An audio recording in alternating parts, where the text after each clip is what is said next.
Good day.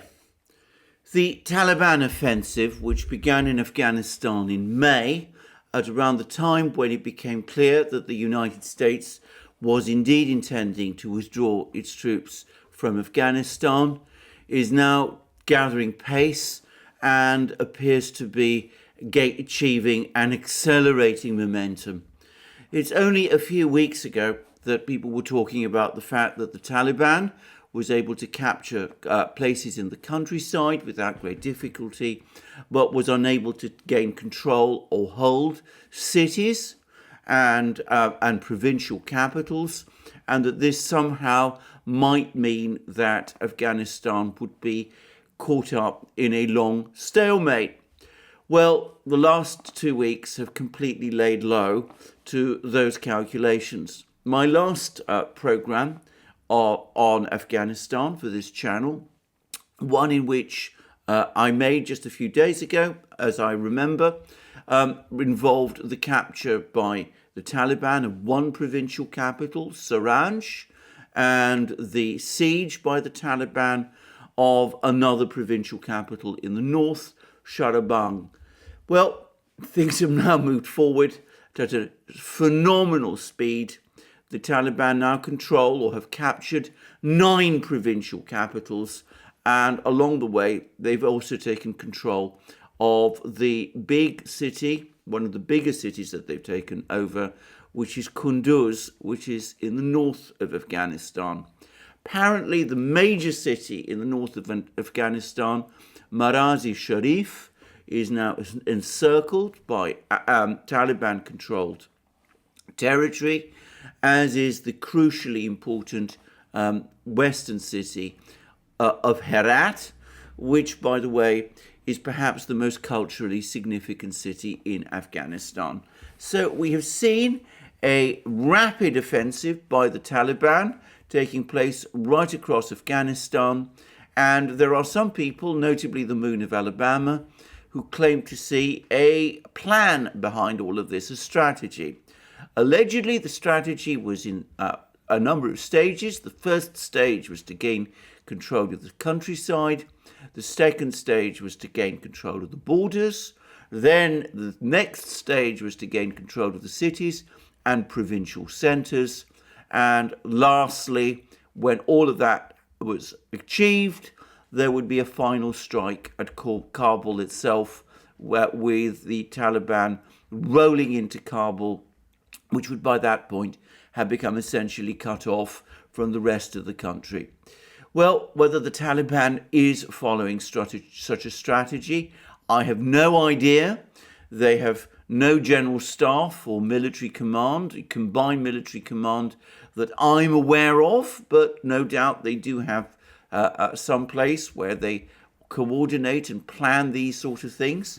And of course, the Moon of Alabama speculates that they might be getting some help or advice from the Pakistani intelligence agency, the ISI. And there's even some talk that the Pakistan military may be taking a hand in helping the Taliban achieve its victories in this whirlwind way. If that is true, by the way, then it is astonishing that the United States is saying nothing about it. And I would point out that if it is true, then the United States is showing an extraordinary forbearance towards Pakistan, which would be doing in Afghanistan, aiding insurgents and coordinating their activities and sending troops covertly to fight alongside them. That very thing which the United States so loudly condemns Russia for doing in eastern Ukraine. Anyway, just saying, I would stress I do not know what the extent of the coordination between Pakistan and the Taliban is, if there is indeed any. There are, by the way, and just in parenthesis, 2 different organizations that call themselves the Taliban, or so we are led to believe. One, which is the organization based in Afghanistan, which is the subject of this video, and the other is a separate organization, also called the Taliban, which operates in Pakistan itself and which is a banned organization in Pakistan, and which the Pakistani authorities are supposed to be fighting. Whether this distinction between these two groups is real, whether there's any reality to any of this, I have no idea, and I'm not going to waste any more time speculating about things I know very little about. All that we can say for certain is that, according to the Russian Defense Ministry, the Taliban is now in complete control of Afghanistan's northern border with Uzbekistan and Tajikistan, and it appears to be capturing towns and cities across Afghanistan at an exceptionally rapid rate. And I would say that though the places it has captured up to now, apart possibly from Kunduz, are still secondary towns and cities, it does seem as if it's only a question of time before the big provincial cities, places like Herat and Kandahar and Mazar-e Sharif and Lashkar Gah, also fall, at which point it would be essentially game over for the government in Kabul. So that, it seems to me, is a fair summary of the situation on the ground. And I'm going to say a few things, because the focus of this program and the focus of my interests is not so much the war in Afghanistan itself. I'm not a military strategist or a person with any connection with military matters, so my ability to discuss these topics and to do so in any meaningful way is limited. It is rather to look at the diplomatic reactions, or rather the reactions of the great powers that have been so engaged in Afghanistan for so long, to these accelerating whirlwind events on the ground. And I am going to venture what is more than a guess, if you like to call it that, an informed guess, which is that all the great powers, the United States, China, Russia, Iran, are to some extent either dismayed or at least astonished by the speed of events in Afghanistan itself, and are to some extent also alarmed by what is happening, which has taken them all by surprise. I think that they all realized that the government in Kabul, the American-backed government in Kabul, was a rickety structure. I think they also realized too that the Afghan army was not all that it should be, but I think none of them expected that it would fold at the speed with which it is doing. And I think this has taken them all by surprise, and it has thrown their responses, military and diplomatic, into some confusion. And at the moment, they're all scrambling hard to come up with a response to the events on the ground. Now, two important countries that have that are concerned, very concerned with the situation in Afghanistan, India and Iran, find themselves in a particularly awkward position because neither seems to have any leverage on the events in the country itself, and both have been frozen out of the diplomatic contacts and diplomatic discussions.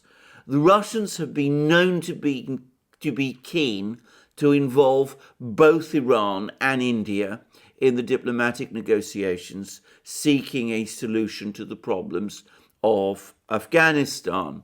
However, in the case of Iran, this has been rejected by the United States, and in the case of India, it has been rejected by Pakistan, which obviously has a key seat at the table. So these two important countries have been left out in the cold. They're not involved in the discussions which take place in Doha, in the Gulf, and they don't really have much contact with the Taliban itself. India, of course, straightforwardly regards the Taliban as a terrorist organization, and up to now refuses to talk to it. So Iran and India are struggling to come up with a response to these events. Iran has shown perhaps a rather more effective response, in the sense that they have opened discussions with the Taliban, and they have received a Taliban delegation in Tehran. That was the same Taliban delegation, by the way, which subsequently went to Russia and negotiated with the Russians there. But it remains the case that one gets the sense that as far as the Taliban is concerned, it is their negotiations with China and Russia that ultimately matter. Iran is, of course, a secondary concern for them, though that may change in the future, given Iran's military power, its ability to move troops to the Afghan border, and its contact with the Tajik and Shia communities in Afghanistan itself. But anyway, India seems to be out in the cold for the moment, and Iran is perhaps not quite in the cold, but has been marginalized in the negotiations in a way that he feels is uncomfortable. The other power that has up to now played the pivotal role in all dealings involving Afghanistan is, of course, the United States. And it, I think, has been astonished and alarmed by the speed at which the Afghan government appears to be collapsing, because I'm fairly sure that the United States and the administration all assumed that there would be at least an interval of a few months between the pullout of US troops and any fundamental change of the situation on the ground in Afghanistan itself. I think that they hoped or expected that if the government in Afghanistan, in Kabul, did collapse, that would probably happen in 2022. They didn't expect that it would happen almost as soon as the United States itself leaves.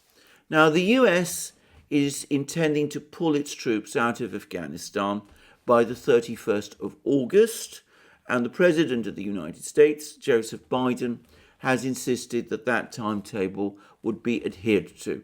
My own view is that if that timetable is changed or extended, there will be political problems on the ground in the United States, with many people, especially ex-military people, especially angry if this forever war continues. So I think this is a real decision. I think the United States will indeed be pulling out fully from Afghanistan by the 31st of August. I'm well aware that there are many people who remain skeptical, but I don't think that there are any political or diplomatic choices. I think that the surrounding countries are now determined that the United States should leave, and I think, as I said, that the politics within the United States itself makes it very difficult now to keep those troops there. But note how quietly the United States has adjusted its timetable. Originally, the pullout was supposed to be completed by 11th of September, with a proclamation at that time that mission had somehow been accomplished, Al-Qaeda had been destroyed, and Osama bin Laden had been killed. Now it's been moved quietly back to the 31st of August so as not to correspond with that anniversary. Obviously, it would be a very awkward anniversary, a very awkward commemoration if the US troops left on 9/11 on the anniversary of the events of 9/11 with the Taliban at the gates of Kabul. So that, it seems, is not going to happen, and wisely, in my opinion, the United States has moved the date forward to the 31st of August. But that doesn't mean that the United States has been wholly inactive. It has continued to meet Taliban representatives in Doha alongside the other countries that are participating in these negotiations, Pakistan and Russia. but so far there doesn't seem to be much progress in the negotiations in Doha. They seem to be deadlocked, and frankly, given that the Taliban are winning and winning at such accelerating speed, doesn't seem to be much point from the Taliban's point of view in engaging in those negotiations in any seriousness. Why would they want to negotiate with a government in Kabul which is tottering, or with the United States which is leaving? Well, the United States has tried to re-establish some kind of a military presence in Afghanistan by launching bombing raids on the Taliban. And this has been done by sending B-52 bombers from the Gulf laden with bombs and dropping them on where the United States believes the Taliban to be. But bombing of the kind that the B-52 excels in is not really very pertinent to the issue of an insurgency war with Afghan Taliban fighters able to disperse rapidly when they are alerted to the fact that there are B-52 bombers overhead. And I am sure that they know most of the time that those bombers are there, even if they fly at high altitude and out of sight. The Taliban will have all kinds of devices to keep a track of US communications, and they probably get tip-offs from places like Pakistan also. And that, of course, brings me to Pakistan, because, of course, those aircraft, those B-52 bombers, have to overfly other countries which surround Afghanistan. It's inconceivable that they're overflying Iran, so realistically that can only mean that they are overflying Pakistan. And if the Pakistanis are indeed assisting the Taliban with this offensive, well, it seems to me that they will probably be alerting the Taliban to the presence of those American bombers high in the sky over Afghanistan. Besides, using B-52 bombers to try to take out Taliban fighters does seem to me a little bit like using a sledgehammer to smash an ant. It's probably very difficult to do that, especially if you're dealing with an entire colony of ants. It isn't really, it seems to me, very effective tactics, and I suspect that the United States knows this, and I suspect that these bombing raids are largely symbolic. Moreover, if the Taliban does indeed capture Kabul, and if the Pakistani government does indeed recognize whatever government the Taliban forms in Kabul, which I suspect it will, then of course the Pakistanis will block their airspace to any further US bombers flying over their territory on the way to Afghanistan. So the time window that these bombers can fly is very small. And of course, the US did try and talk both to the Russians and to the Central Asian states about establishing bases in Central Asia in order that it could continue to intervene in Afghanistan. The Russians and the Central Asian states said no. As I discussed in a program I did a few weeks ago, the Russians did float a proposal that the United States either establish bases on Russian territory or actually use Russian bases in Tajikistan and Kyrgyzstan to intervene in Afghanistan. But that would, of course, have required Russian agreement and Russian supervision of every American mission, as well as an ability of the Russians to monitor every US military aircraft deployed either on their territory or on their bases, and that idea seems to have been dropped. So it looks like, in fact, it is now a virtual certainty that over the next few weeks, whatever diplomatic and military levers the United States has in Afghanistan will no longer exist, and that the long 20-year American intervention in Afghanistan, which of course comes after an American involvement in Afghanistan that extends all the way back to the 1970s, will finally and conclusively be at an end. So that leaves only two major countries, apart from Pakistan, China and Russia, as having any tools left with which to have any influence on events in the country. And of course the Chinese, as we know, are talking to the Taliban. They're holding out the proposals of financial and economic aid to the country, and we know that the Taliban are greatly interested in these proposals, or at least they say they are. And there was a Chinese delegation which visited China and met with Chinese Foreign Minister Wang Yi in Tianjin, and much might come of that. But the big story, the big events have happened elsewhere, and they've taken the form of Russian exercises in Central Asia alongside the Uzbek and Tajik armies. And we've been reading a great deal about these exercises. The Russians have provided a lot of information. It seems that several thousands of troops have been involved, and we have heard that the Central Military District, the Russian Central Military District, which is coordinating these exercises, has issued a statement, and the Russian Ministry of Defense has published a rather dramatic video. And these are the kind of statements that the Russians have been publishing about these exercises.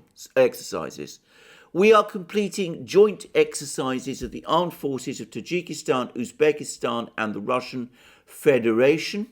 For the first time, the use of multiple service branches with massive aviation, reconnaissance, and artillery support is being conducted based on the experience we have gained from the conflict in Syria.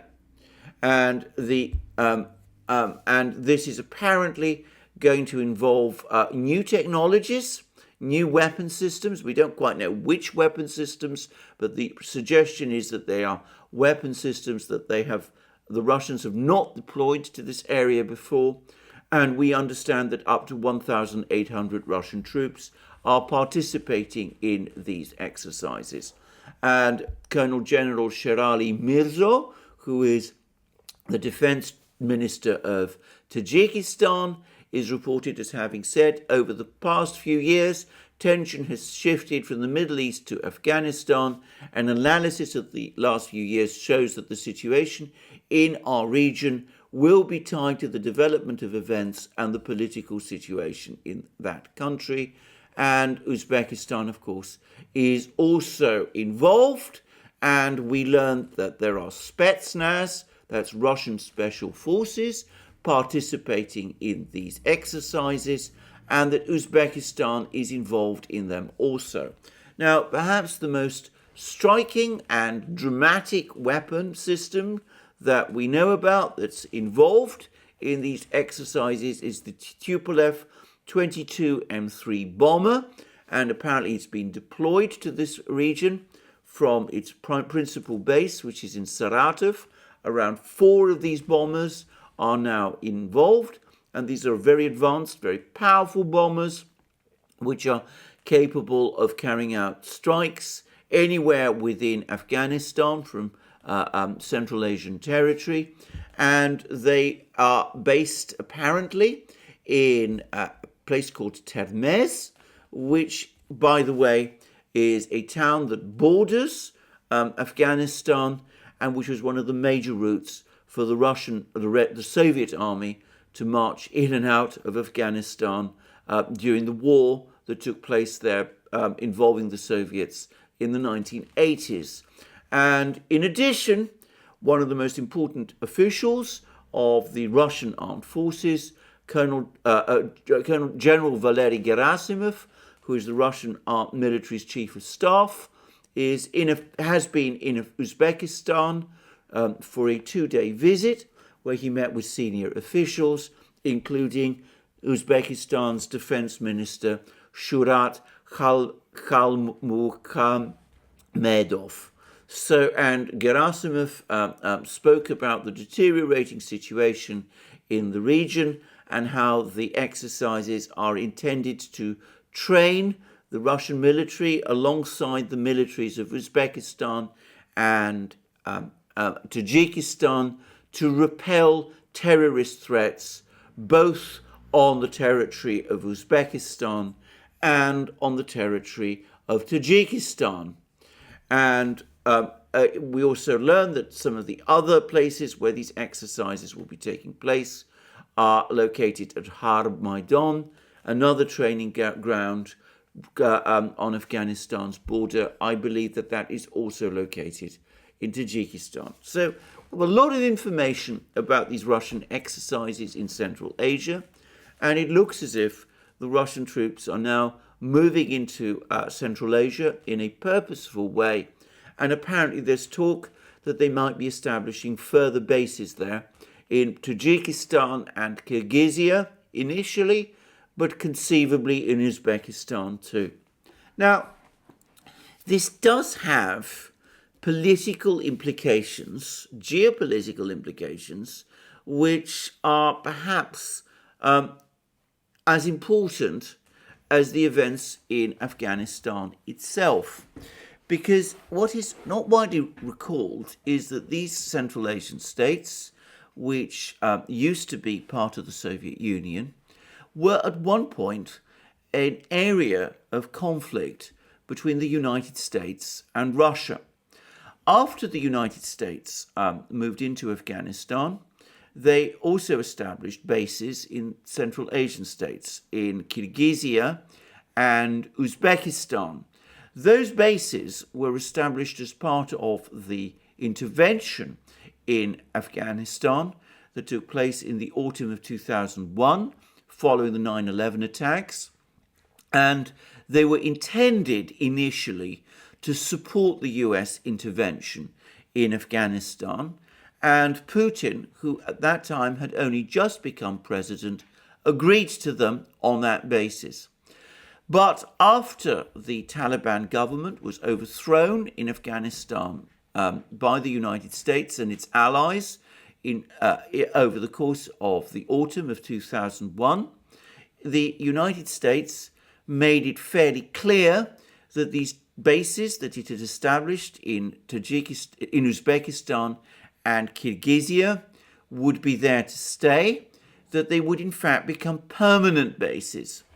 And there was a great deal of criticism at that time of Putin, who had only, as I said, just established himself as president of Russia, for agreeing to the establishment of those bases in Central Asia at all. And there were suggestions that the Americans had pulled the wool over his eyes and that Russia would find itself facing a challenge from the United States in Central Asia, in a region which the Russians have historically considered part of their sphere of influence, or if you prefer, as the Russians prefer to say, their sphere of interest. And there was, over the next couple of years, a quiet diplomatic tussle between the Russians and the United States for influence in Central Asia. And the two countries that the United States was most focused on were Uzbekistan and Kyrgyzia, and Uzbekistan especially. And Uzbekistan at that time, under the leadership of a former Soviet communist official, a member of the Soviet Politburo, Islam Karimov, who after Uzbekistan gained independence, became the first president of that country, and who established an extraordinarily tough regime there. Uzbekistan, under Karimov's leadership, did indeed appear to tilt very strongly at that time towards the United States and against Russia. And not only was there a US base in Uzbekistan, but Uzbekistan began to align itself with countries like Ukraine, Azerbaijan, Moldova, and Georgia, former Soviet republics, which at that time already were leaning increasingly towards the United States and which were setting up regional organizations with the backing of the United States, which were directed obviously and clearly against Russia. Well, that diplomatic tussle has ended, and it has ended with the Russians as the comprehensive and complete victors. The bases in Kyrgyzia and Uzbekistan that the Russians objected to were eventually closed. The government of Karimov gradually became increasingly disillusioned with the relationship with the United States and itself agreed to close that base on Uzbek territory.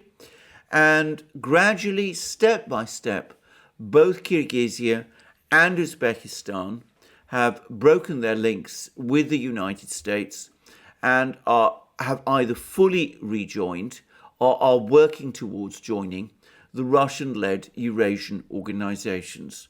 Now, Kyrgyzia is now fully integrated into them. Not only does it host a Russian base on its territory in place of an American base, but it also is a member of the Collective Security Treaty Organization and of the Eurasian Economic Union, the Russian military and economic alliances that the Russians are forging across the former territories of the Soviet Union. But Uzbekistan, which to some extent is still holding aloof from both of these organizations, is now gradually edging towards them. Karimov himself died some years ago.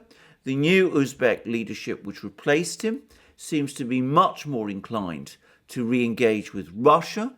Uzbekistan is now an observer member of the Eurasian Economic Union, and the fact that it is engaging in military exercises along the joint border, along the border with Afghanistan with Russia, is a sign that it may be edging towards rejoining the Russian-led military alliance, the Collective Security Treaty Organization also. Uzbekistan, in some ways, is the big prize, because apart from Kazakhstan, which is a slightly different republic, it's to the north of Central Asia, and much of it is more steppe land than part of the Central Asian world. Uzbekistan is the giant amongst the Central Asian states.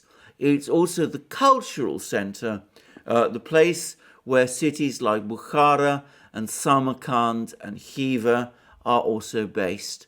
So if the Russians can succeed in reintegrating Uzbekistan fully in their Eurasian institutions, it will be a great achievement, a great diplomatic achievement for them. And they seem now to be doing it. They seem to be doing that successfully. And it does seem to me that with the United States having finally pulled out of Afghanistan, the Uzbek leadership has finally accepted that Russia is the country it must engage with, and that it is Russia ultimately which is the guarantor of its security, and that is why Uzbekistan is gradually edging its way back into the Russian-led institutions. So what we are seeing is the way in which the Russians have already successfully leveraged the events in Afghanistan to tighten their political and military grip of Central Asia. Now, this comes along, obviously, with a growing Chinese presence in Central Asia too. And of course, this is something which a lot of people in the West get very excited about. They say the fact that the Chinese are building roads and railways and pipelines across Central Asia, are engaging the Central Asian states, in the Belt and Road Initiative are investing heavily in these countries, means that there is some sort of competition between China and Russia in Central Asia. I think this is a complete misunderstanding of the dynamic. I think that the Russians and the Chinese are very careful to coordinate each other's moves. I've heard Chinese officials actually say that China accepts Russia's overall responsibility and leadership in Central Asia, in return for Russia's support for China's one China policies in Hong Kong and Taiwan and all the rest. And that, of course, from a Chinese point of view, it is actually cost efficient and beneficial to them for the Russians to do all the heavy lifting, to get the military and political ties and relationships sewn up and integrated so that China is able to reap many of the economic benefits as a result of the stability that Russia's presence essentially confers in this region. So I think the Chinese and the Russians are working hand in hand. And I would add, by the way, that the Chinese are obviously present in Central Asia economically in a big way. Many people overlook the fact that the Russians are there too, and there are still, in fact, there are growing economic contacts between Russia and the Central Asian states, and there are also Russian investments there, and there are still many people of Russian extraction who live in these places. So it is a misunderstanding, a complete misconception, in my opinion, to see China and Russia as somehow in competition in Central Asia. And of course, as I also discussed in another video recently, the Russians and the Chinese are now apparently thinking of putting further life into the Shanghai Cooperation Organization, which is the overarching political structure that binds everything together. The Chinese initiatives, the Belt and Road Initiative, and the Russian ones, the Eurasian Economic Union and the Collective Security Treaty Organization. So we see how the Russians are already tightening their grip on Central Asia. They are probably going to be deploying troops before very long to Uzbekistan also. And along with the Chinese, they are pivotal to the negotiations in Afghanistan itself. It's not a widely understood thing, but a big strategic play that the United States, or perhaps one should be more accurate and say the neocons in the United States, launched in Central Asia in the early 2000s, has failed and failed completely. It has literally bitten the dust. The Russians have pushed the US out of Central Asia, and the Chinese are now there also, and the United States is pulling out.